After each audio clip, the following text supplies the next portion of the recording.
Assalamualaikum warahmatullahi wabarakatuh. Perkenalkan, nama saya Ulia Fitri Samsuri dengan NIM 100111282005080 akan menjelaskan terkait desain penelitian epidemiologi, cross-sectional, case control, dan cohort study untuk menempuh tugas epidemiologi intermediate dengan dosen pengampu Bapak Profesor Dr. Riko Januar Sitorus, SKM MKes Epid. Baiklah, yang pertama yaitu terkait cross-sectional study. Untuk outline dari pembahasan cross-sectional study ini mengenai definisi dan konsep dasar penelitian cross-sectional, kelebihan dan kekurangan, ukuran asosiasi dan perhitungan, besar sampel, dan juga aplikasi atau telaah jurnal cross-sectional. Yang selanjutnya yaitu definisi dan konsep dasar penelitian cross-sectional. Desain studi cross-sectional ini meneliti sekaligus suatu faktor pajanan ataupun exposure dan sebuah penyakit ataupun masalah kesehatan tanpa arah dimensi penyelidikan tertentu atau biasa disebut non-directional dimension.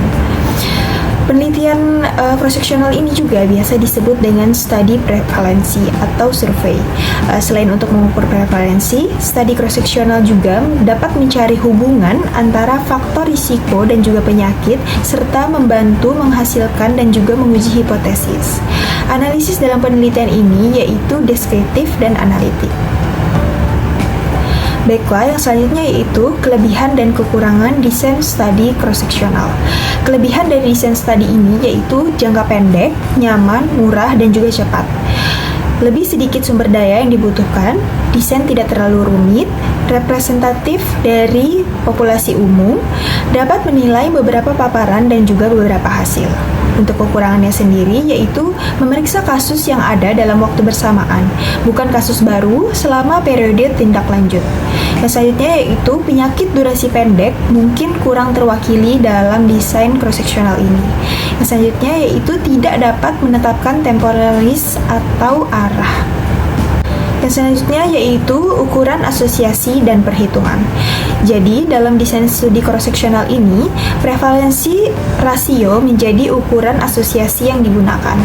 Di sini terdapat tabel 2x2 di mana untuk outcome ada positif dan juga negatif, dan terpajan dan tidak terpajan. Untuk prevalensi rasio yang mengalami penyakit dengan status terpajan dan tidak terpajan dengan rumus sebagai berikut, yaitu P sama dengan A per A plus B dibagi C per C plus D. Selain itu, untuk menghitung prevalensi rasio responden terpajan dengan mengalami penyakit atau tidak mengalami penyakit dengan rumus sebagai berikut. Baiklah, yang selanjutnya yaitu menghitung besar sampel. Untuk besar sampel ini tidak jauh berbeda dengan tabel 2x2 yang tadi, yaitu pajan dan tidak terpajan dengan efek positif dan juga efek negatif. Untuk perhitungan P1 dan P2-nya, untuk P1 sendiri sebagai proporsi efek positif pada kelompok terpajan, dan untuk P2-nya yaitu proporsi efek positif pada kelompok tidak terpajan, yaitu dengan rumus sebagai berikut, dengan rumus N tertera di dalam video. Yang selanjutnya yaitu aplikasi atau telaah jurnal cross-sectional, di mana untuk jurnal yang digunakan dalam telaah ini saya menggunakan jurnal internasional mengenai treatment delay among smear positive pulmonary tuberculosis patient in South Ethiopia, a cross-sectional study. Untuk populasi dan sampel yang digunakan yaitu pasien tuberkulosis paru BTA positif yang mengunjungi 3 rumah sakit di Ethiopia Selatan dari bulan Maret 2010 sampai Februari 2014. Untuk sampelnya sendiri yaitu sebanyak 118 pasien TBC BTA positif. Untuk metode dan variabel yang digunakan dalam jurnal ini yaitu desain studi menggunakan cross-sectional study, pengumpulan data dengan kuesioner terstruktur, dan analisis data dengan perangkat lunak epidata versi 3.1. Untuk variabel independennya jenis kelamin, usia, status pernikahan, tingkat pendidikan, status pekerjaan, pendapatan, tempat tinggal, status merokok, status HIV, status minum alkohol, kepemilikan rumah, dan juga riwayat pengobatan sebelumnya. Untuk variabel dependennya sendiri yaitu status keterlambatan pengobatan TBC. Baiklah, yang selanjutnya yaitu perhitungan besar sampel. Di sini saya menggunakan salah satu variabel di dalam jurnal, yaitu menggunakan variabel status pernikahan, di mana dengan kategori lajang dan juga menikah, dengan outcome sebagai pengobatan tertunda dan juga pengobatan tidak tertunda, dengan menghitung P1 dan P2 dan menghitung P rata-rata dengan mendapatkan jumlah N atau besar sampel sebesar 261. Interpretasinya yaitu jumlah minimal sampel yang dibutuhkan adalah 261 orang tiap kelompoknya. Baiklah, untuk pembahasan yang kedua yaitu terkait case control study. Untuk outline dari pembahasan case control study ini mengenai definisi dan konsep dasar penelitian case control, prinsip desain case control, kelebihan dan kekurangan, ukuran asosiasi dan perhitungan, dan juga aplikasi atau telaah jurnal case control study. Baiklah, yang pertama yaitu mengenai definisi dan konsep dasar penelitian case control. Jadi, untuk studi kasus kontrol ini adalah rancangan studi epidemiologi yang mempelajari hubungan antara paparan atau faktor penelitian dan penyakit dengan cara mengamati kelompok kasus dan juga kontrol, lalu menelusuri status pajanan atau paparannya atau sebat di masa lalu ataupun retrospektif. Untuk penelitian dengan studi kasus kontrol ini dapat menyelidiki penyakit jarang ataupun langka. Studi ini juga biasa dikenal dengan studi referensi kasus. Penelitian kasus kontrol ini mengasumsikan adanya efek penyakit, kemudian baru menyelidiki orang ataupun pasien dengan penyakit tersebut, yang disebut sebagai kasus, dengan pembandingnya disebut sebagai kontrol. Prinsip desain case control. Untuk prinsipnya ini biasanya menggunakan logika terbalik ataupun yaitu menentukan outcome terlebih dahulu baru mengidentifikasi exposure-nya. Untuk kasus kontrol ini biasanya diambil dari populasi yang sama, comparability atau perlakuan yang sama antara kasus dan juga kontrol. Perbandingan kasus kontrol ini biasanya 1:1, 1:2, 1:3 ataupun 1:4. Untuk menghitung kekuatan hubungan exposure dan outcome dengan odds ratio. Namun, untuk kasus yang jarang ditemukan atau jarang terjadi, biasanya menggunakan risk ratio. Selanjutnya yaitu kelebihan dan kekurangan. Untuk kelebihan dari case control study ini dapat digunakan untuk masalah kesehatan yang jarang terjadi. Biaya relatif lebih sedikit dan lebih efisien, hubungan asosiasi dapat ditunjang, jumlah sampel yang digunakan relatif sedikit, dan dapat mengevaluasi confounding yang dapat terjadi dalam penelitian. Yang selanjutnya yaitu kekurangan dari desain studi kasus kontrol ini yaitu recall bias seleksi, umumnya menggunakan data sekunder dan kalau untuk data sekunder ini biasanya terjadi karena kurang lengkapnya data dan tidak dapat dipakai untuk menentukan lebih dari satu variabel dependen. Yang selanjutnya yaitu ukuran asosiasi dan perhitungan. Untuk ukuran asosiasi dan perhitungan pada desain kasus kontrol ini menggunakan odds ratio. Dalam perhitungan odds ratio dilakukan dengan membandingkan odds untuk satu kelompok dengan kelompok yang lainnya. Untuk kasus kontrol ini menggunakan tabel 2x2 yaitu dengan terpajan non terpajan dengan kasus dan juga kontrol dengan rumus OR sebagai berikut, yaitu OR sama dengan odds pemajan untuk kasus dibagi dengan odds pemajan untuk kontrol dengan rumus akhir yaitu A kali D dibagi B kali C. Yang selanjutnya yaitu aplikasi atau telaah jurnal case control. Untuk jurnal case control yang saya gunakan yaitu menggunakan jurnal internasional berjudul Determinant for Tuberculosis in HIV Infected Adult in Northwest Ethiopia, a multicenter case control study. Dengan populasi, sampel, dan perbandingan jumlah kasus kontrol, yaitu populasi yang digunakan yaitu pasien TB dengan HIV di 3 rumah sakit dan 10 pusat pusat kesehatan di Ethiopia Barat Laut. Dan untuk sampelnya sendiri, sebanyak 446 orang setuju untuk berpartisipasi dalam penelitian ini dengan jumlah kasus sebanyak 150 orang dan kontrol 296 orang di 3 rumah sakit dan 10 pusat kesehatan di Ethiopia Barat Laut. Untuk perbandingan jumlah kasus kontrolnya ini sebanyak 1:2. Yang selanjutnya yaitu metode dan variabel. Untuk metode dan variabel dalam jurnal ini yaitu metode penelitian yang digunakan yaitu desain studinya dengan multicenter kasus kontrol, dan penelitian ini dilakukan dari tanggal 12 Mei hingga 5 Juni 2014 di Ethiopia Barat Laut.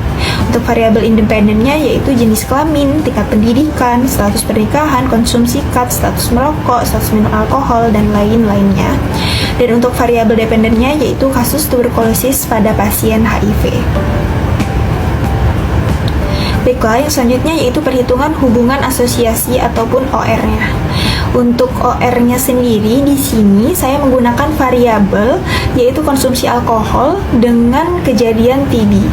Dengan melakukan perhitungan didapatkan hasil 2,44. Jadi untuk interpretasinya yaitu pasien HIV yang mengkonsumsi alkohol berisiko 2,44 kali menderita tuberkulosis dibandingkan dengan pasien HIV yang tidak mengkonsumsi alkohol. Baiklah, yang selanjutnya yaitu mengenai cohort study.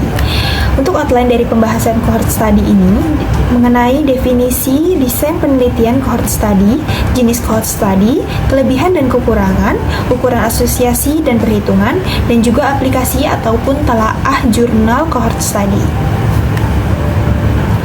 Baiklah, yang pertama yaitu mengenai definisi desain penelitian cohort study. Studi cohort ini juga biasa disebut dengan studi lanjutan ataupun studi insiden atau yang lain yaitu prospektif.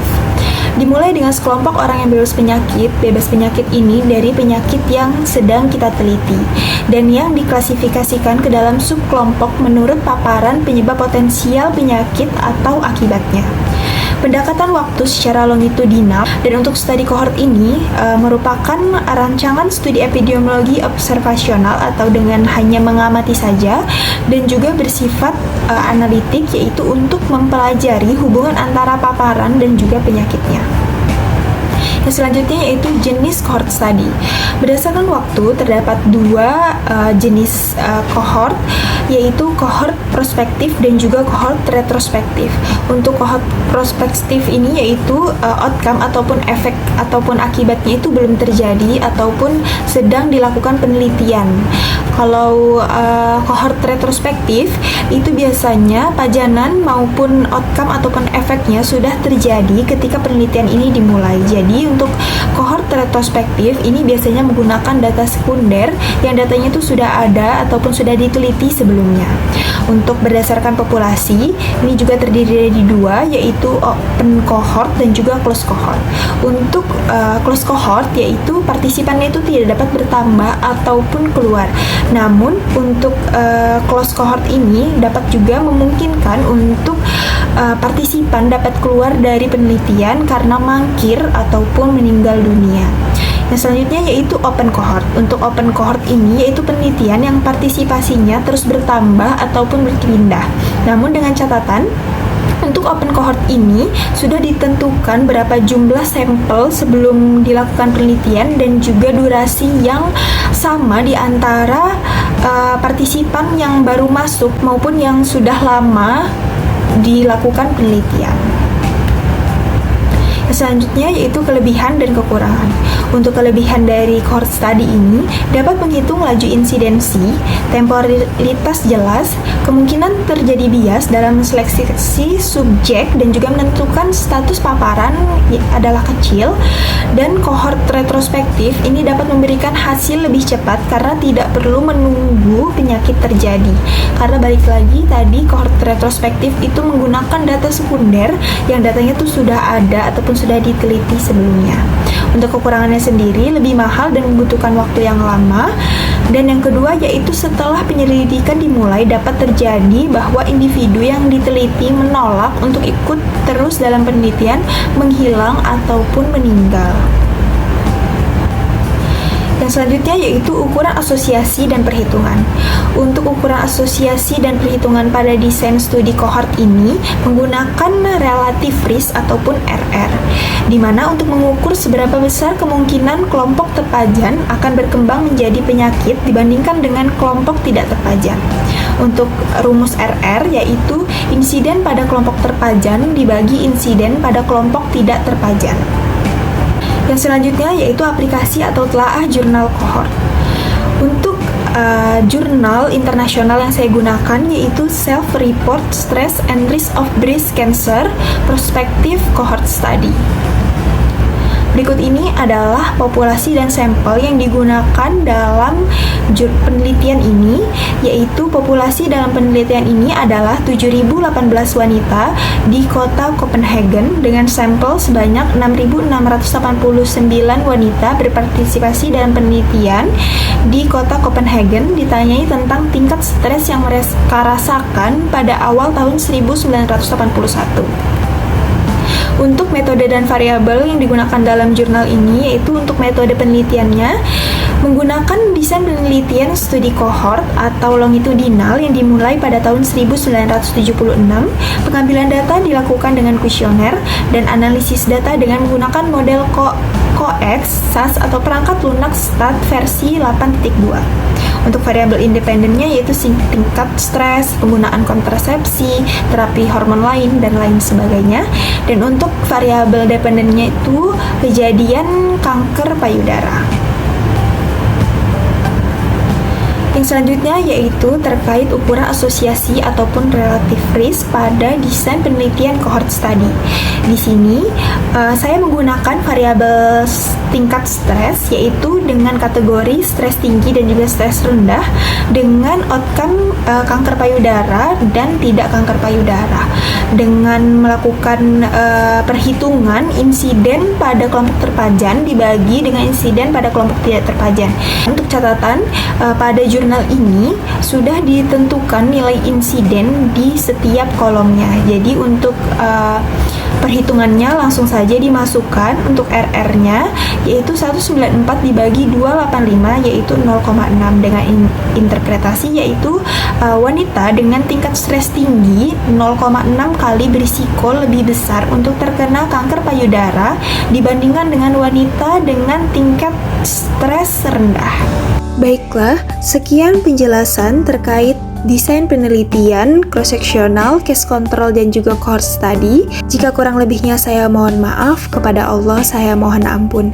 Terima kasih. Wassalamualaikum warahmatullahi wabarakatuh.